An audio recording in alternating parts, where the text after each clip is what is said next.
நம் ஆண்டவர் இயேசு கிறிஸ்துவின் நாமத்தினால் மகிழ்ச்சியும் சமாதானமும் நம் அனைவரோடும் இருப்பதாக.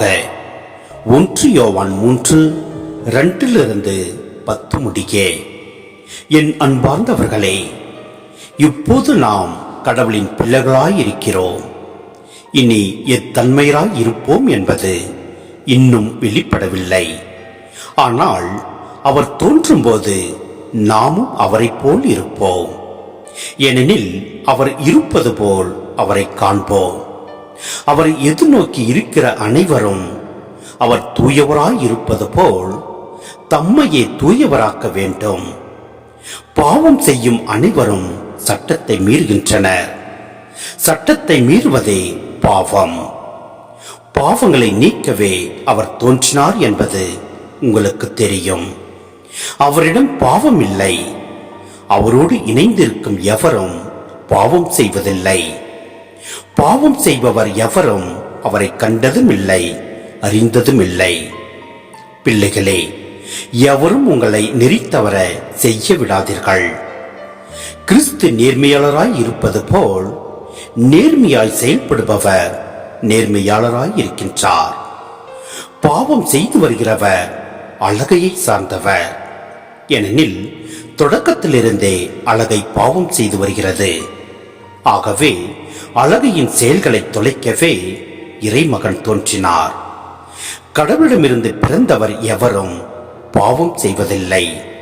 ஏனெனில் கடவுளின் இயல்பு அவரிடம் இருக்கிறது.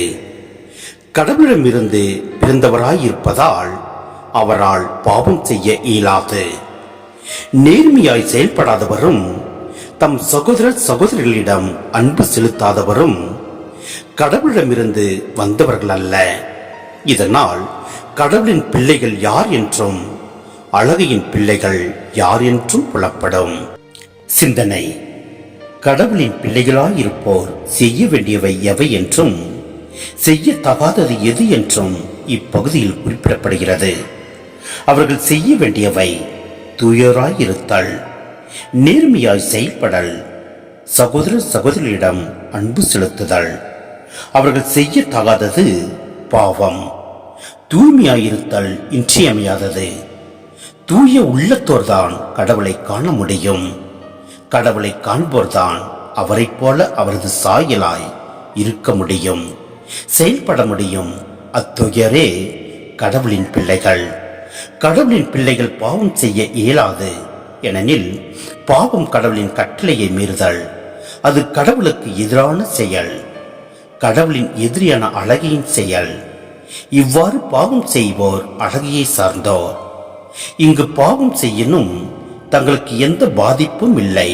ஏனெனில் தீய பருப்பொருளான உடல் சார்ந்த பாவங்கள் கடவுளின் பிள்ளைகளாக இருக்கும் தங்கள் உயர்நிலையை பாதிப்பதில்லை என கூறி வந்த நாண உணர்வு கொள்கையினரை திருமுக ஆசிரியர் கடுமையாக தாக்குகிறார்.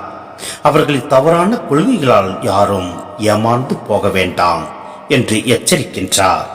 எனவே நம் ஆண்டவரின் பிள்ளைகளாக வாழ நேர்மையை கடைபிடிப்போம், தூயோராய் வாழ்வோம், அன்பு செலுத்துவோம். எல்லாம் வல்ல இறைவன் நம்மை நிறைவாய் ஆசீர்வதிப்பார். ஆமென்.